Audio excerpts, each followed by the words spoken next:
മലയാളികൾക്ക് ഏറെ പ്രിയപ്പെട്ട താരമാണ് ചെമ്പൻ വിനോദ്. അഭിനയം, നിർമ്മാണം, തിരക്കഥയെഴുതൽ എന്നീ മേഖലകളിൽ തന്റെ കഴിവ് തെളിയിക്കാൻ അദ്ദേഹത്തിന് സാധിച്ചിട്ടുണ്ട്.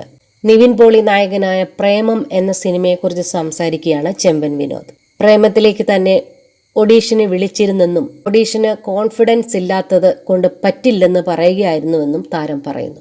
ജിഞ്ചർ മീഡിയ എന്റർടൈൻമെന്റ് നൽകിയ അഭിമുഖത്തിൽ സംസാരിക്കുകയായിരുന്നു ചെമ്പൻ വിനോദ്. പ്രേമത്തിൽ വിനയ് ഫോർട്ടിന്റെ കഥാപാത്രത്തിലേക്കായിരുന്നു തന്നെ വിളിച്ചതെന്നും താരം കൂട്ടിച്ചേർത്തു. ഓഡീഷന് പങ്കെടുക്കുന്നത് എനിക്ക് ബുദ്ധിമുട്ടാണ്. പ്രേമം സിനിമയിലേക്ക് എന്നെ ഓഡീഷന് വേണ്ടി വിളിച്ചിരുന്നു. എനിക്ക് തോന്നുന്നത് വിനയ് ഫോർട്ട് ചെയ്ത കഥാപാത്രം ചെയ്യാനാണ് എന്നെ വിളിച്ചതെന്നാണ്.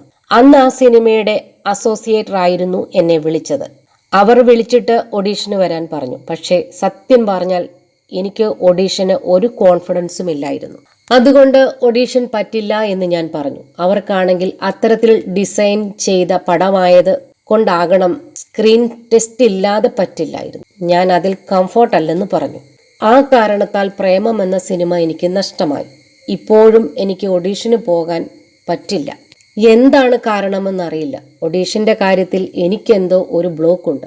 എനിക്ക് തോന്നുന്നത് പലർക്കും അതേ പ്രശ്നമുണ്ടെന്നാണ് ചെമ്പൻ വിനോദ് പറഞ്ഞു.